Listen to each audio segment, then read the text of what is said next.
Oke, selamat pagi. Perkenalkan, nama saya Willy Rapel Apentri Sitohang. Saya mengambil sertifikasi di Visa Safety, yaitu untuk sertifikasi BNSP ahli K3 umum. Sini saya ingin sharing atau berbagi tentang sistem tanggap darurat atau evakuasi pada korban. Itu sistem tanggap darurat. Apa sih yang dimaksud dengan keadaan darurat? Keadaan darurat adalah sebuah situasi atau kondisi yang tidak dikehendaki, tidak direncanakan, tidak diinginkan, yang berpotensi mengakibatkan cedera berat dan kerugian besar atau pencemaran lingkungan. Kemudian yang dimaksud dengan keadaan darurat yaitu keadaan darurat mengharuskan tindakan penanganan yang terkoordinasi. Kemudian ditetapkan oleh keputusan dari manajer atau orang dengan posisi tertinggi yang sudah ditunjuk. Dalam keadaan darurat, kita sebagai pekerja atau ahli K3 umum harus mempunyai atau perencanaan sebagai seorang pekerja, khususnya di bidang safety, harus mempunyai perencanaan dalam keadaan tanggap darurat. Yaitu perencanaan tanggap darurat meliputi 1. Identifikasi keadaan darurat, kemudian prosedur tanggap keadaan darurat, kemudian evakuasinya, lalu peralatan keadaan daruratnya. Dalam kondisi keadaan darurat atau evakuasi, dalam suatu kegiatan atau pekerjaan itu terdapat struktur emergency response team. Itu yang familiar yang disebut seperti itu ya, emergency response team. Itu dalam perusahaan harus ada struktur atau bagian-bagian atau pos-pos bidang-bidang safety dan departemen keterkaitan yang lain juga. Kemudian kesiapan keadaan darurat. Kesiapan keadaan darurat itu meliputi apa saja sih? Yaitu alat keadaan daruratnya. Contohnya seperti apa? APAR, pemadam api, alarm, tombol aktivasi, radio, spill kit, jalur evakuasi, lokasi master point-nya atau titik kumpul ya. Kemudian ambulans, peralatan rescue, peralatan P3K. Dan untuk meliputi tim keadaan daruratnya yaitu koordinator emergency response team, kemudian tim penanganan kebakaran itu harus diperlukan juga, tim medis, tim evakuasi, tim koordinasi alat berat, tim darurat lingkungan. Kemudian untuk yang eksternalnya, yang berhubungan dengan eksternal ya, kita pasti berhubungan dengan eksternal jika terjadi keadaan darurat dalam suatu perusahaan ya, yaitu yang meliputi eksternalnya itu pihak kepolisian, SAR daerah, atau dinas kebakaran atau jaringan rumah sakit. Ini yang perlu kita ketahui ya, setiap keadaan darurat mengharuskan tindakan segera. Jadi setiap keadaan darurat mengharuskan tindakan segera, bergantung pada kondisi darurat yang kita hadapi atau dihadapi masing-masing perusahaan. Untuk semua keadaan darurat, setiap tempat kerja harus yang pertama itu membuat prosedur penanganan keadaan darurat yang spesifik. Seperti apa penanganannya atau proses penanganannya. Kemudian menyiapkan sarana dan prasarana yang relevan. Kemudian sosialisasi dan pelatihan. Ini harus diperlukan ya, selain kita membuat prosedur. Setelah kita membuat prosedur yaitu menyiapkan sarana dan prasarananya yang seperti yang saya sudah sebutkan tadi. Kemudian kita sosialisasikan atau kita trainingkan kepada pekerja atau ke anggota dalam struktur yang saya sebutkan tadi, dan khususnya semua paham tentang keadaan darurat ini ke pekerja yang berhubungan dengan keadaan darurat. Kemudian menguji coba prosedur tersebut. Sudah efisienkah, sudah efektifkah bila keadaan darurat terjadi dengan prosedur yang sudah kita buat, dapat menangani keadaan darurat tersebut atau meminimalisir keadaan darurat tersebut, atau seperti apa. Jika dirasa tidak efektif, bisa dikaji ulang atau dibuat reprosedur ulang gitu ya, berdasarkan case-case-nya. Makanya penting selain mensosialisasikan, yaitu kita mengevaluasi juga apa yang sudah kita buat dalam prosedur. Kemudian action plan keadaan darurat. Action plan keadaan darurat itu meliputi satu,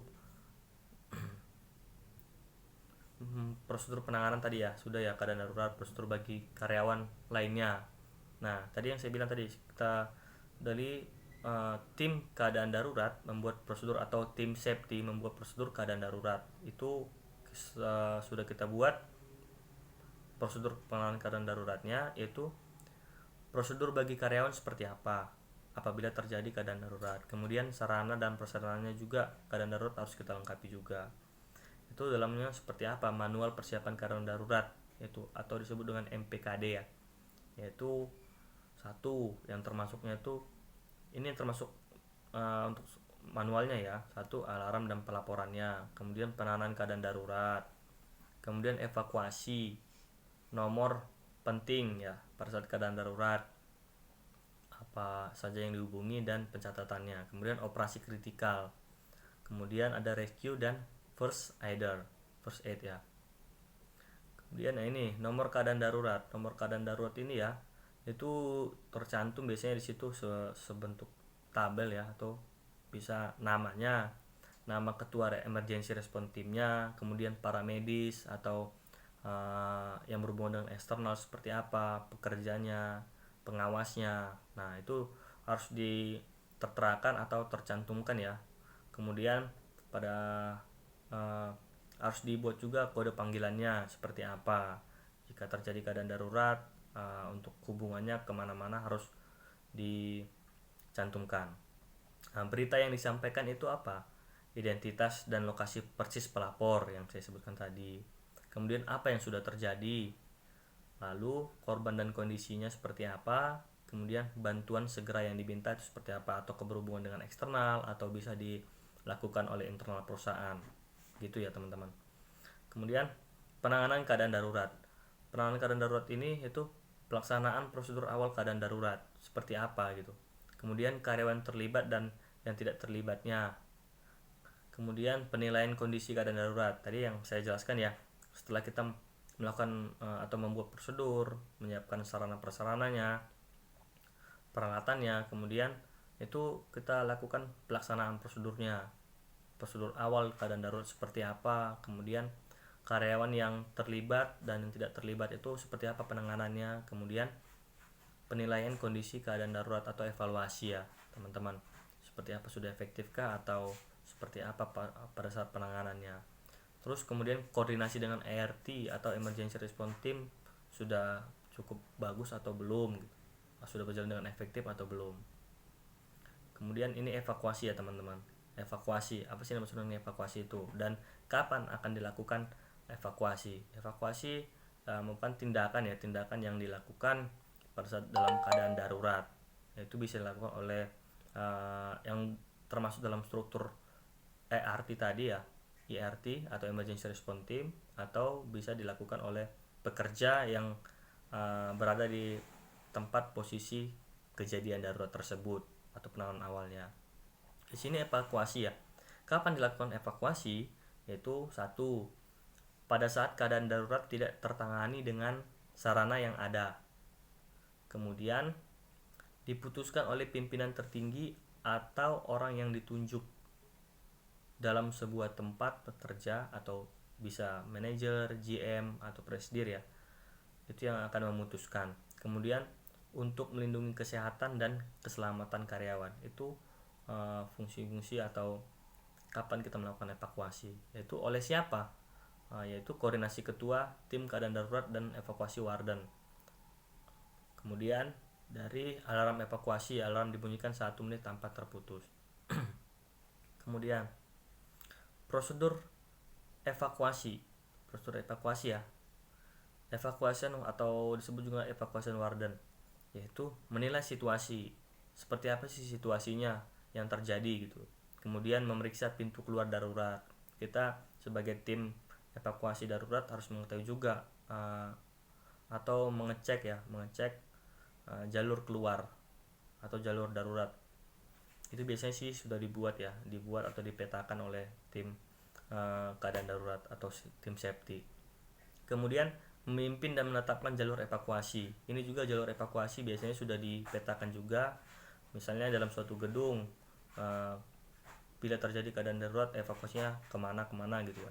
Jadi tim safety sudah memetakan, sudah membuat, dan seharusnya sudah disosialisasikan kepada pekerja yang berada dalam keadaan darurat tersebut.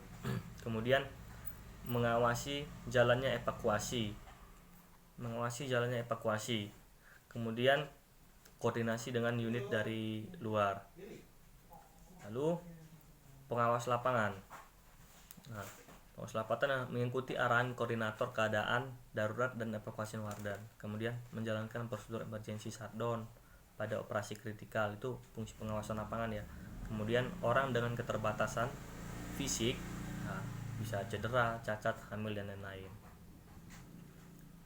Nah, jika terjadi keadaan darurat, apa sih yang kita lakukan ya, atau langkah-langkahnya? Pertama, yang berfungsi sebagai first responder, yaitu siapapun yang mengidentifikasi keadaan darurat atau yang menemukan keadaan darurat, nah, itu termasuk dengan first responder. Kemudian agar tetap tenang, tidak boleh panik. Kemudian nilai risiko yang ada gitu. Seperti apa, misalnya terjadi keadaan darurat, atau terjadi kebocoran. Nah, orang yang atau first responder atau orang yang menemukan pertama kali, yaitu menilai seperti apa risiko yang akan terjadi gitu.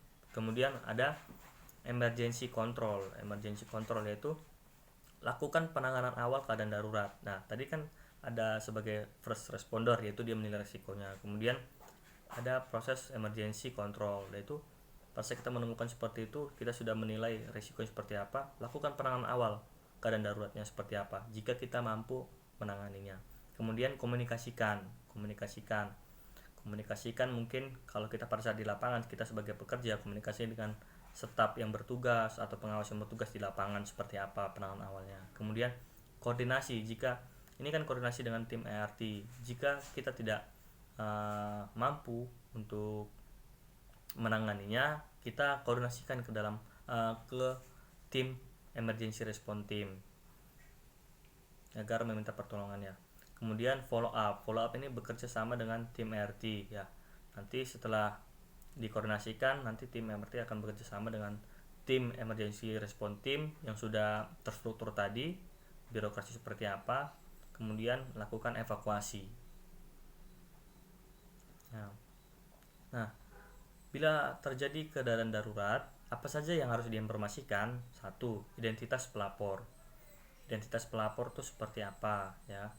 Misalnya dia bekerja di bagian apa, tempat kejadiannya seperti apa, di mana gitu. Kemudian kedua, bicara pada petugas posko on duty ya, petugas on duty. Kemudian apa yang telah terjadi?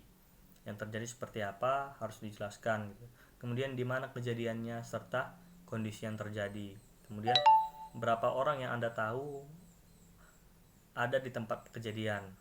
Itu penting juga teman-teman untuk sebagai data juga dan proses penanganan evakuasinya. Kemudian jika dilakukan evakuasi, jelaskan kemana dan harus menggunakan apa evakuasinya. Itu perlu catatan yang harus disampaikan oleh seorang pelapor jika melihat adanya keadaan darurat. Nah, di sini kita harus mengetahui hierarki atau hierarki penyelamatan atau tugas pokok penyelamatan ya, yang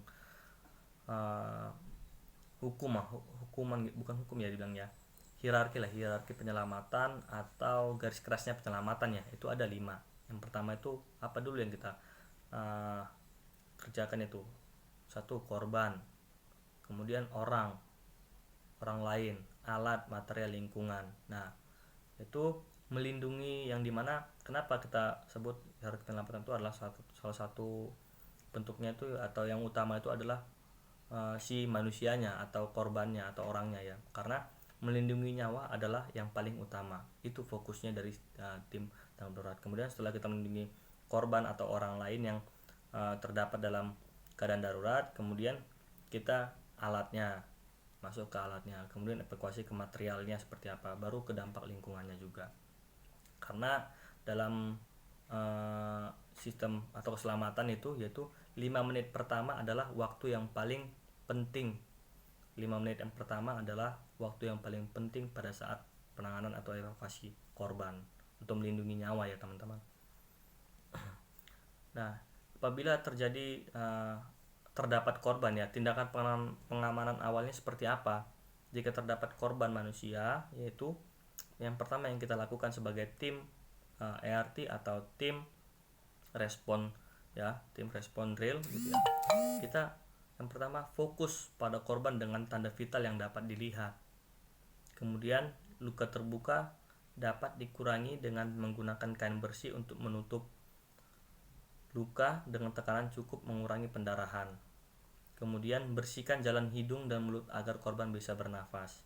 Setelah itu berikan selimut jika terlihat gejala kedinginan. Ini itu tadi yang dibilang ya, ini tindakan pengamanan awal.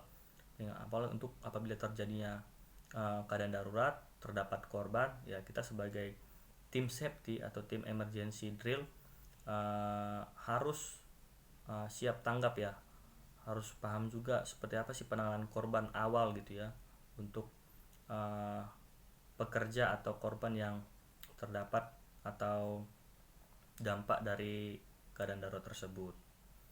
Nah, selain itu dalam keadaan darurat kita harus sebagai orang safety, sebagai orang tim ERT juga harus benar-benar menyiapkan sarana prasarana ya, seperti peralatan P3K itu harus kita siapkan juga. Syarat-syarat peralatan P3K juga yang terdapat di dalam P3K itu kita harus mengetahui juga sebagai orang safety juga. Kemudian memastikan alat keadaan darurat ya, ini salah satu fungsi dari tim safety juga, yaitu alat dalam keadaan darurat baik dalam berkeadaan baik dan standar ya teman-teman, itu udah pasti. Kemudian semua alat harus disimpan pada tempat yang kering dan bersih. Kemudian setiap alat diinspeksi oleh orang yang kompeten. Jadi alat dan prasarana untuk keadaan darurat itu harus dilakukan inspeksi berkala ya teman-teman. Itu tergantung perusahaan juga, ada yang mungkin 6 bulan sekali atau mungkin sebulan sekali, itu tergantung jadwal atau kesepakatan dari masing-masing perusahaan atau instansi ya. Kemudian tidak boleh meletakkan alat atau barang atau melakukan kegiatan di depan lokasi penyimpanan alat keadaan darurat. Nah, jadi ini salah satu syarat ya, apabila misalnya kita menempatkan alat keadaan darurat itu untuk area sekitarnya harus kita isolasi juga, kita pastikan juga, atau mungkin kita bisa beri tanda ya, dilarang atau menempatkan barang berada di sekitar penyimpanan alat keadaan darurat. Lalu orang atau tim yang ditunjuk yang bekerja di area tersebut tahu cara menggunakan alat tersebut. Ya, ini penting nih teman-teman, penting untuk terkhusus untuk orang-orang safety harus mengetahui prosedur pemakaian alat dan cara-cara penggunaannya juga agar tidak terjadi miss. Kemudian tidak boleh menggunakan alat keadaan darurat selain tujuan kegunaannya dalam keadaan darurat. Nah, ini penting juga nih. Terkadang kan banyak juga ya, contohnya seperti P3K. P3K kan untuk pertolongan pada kecelakaan ya. Nah, kadang-kadang di perusahaan itu atau pekerja yang mungkin memakai tidak sesuai dengan ketentuannya. Jadi untuk segala peralatan atau peralatan atau bantuan untuk keadaan darurat itu harus dipergunakan pada saat keadaan darurat terjadi. Oke, mungkin itu saja yang bisa saya sampaikan. Terima kasih untuk perhatiannya. Selamat pagi.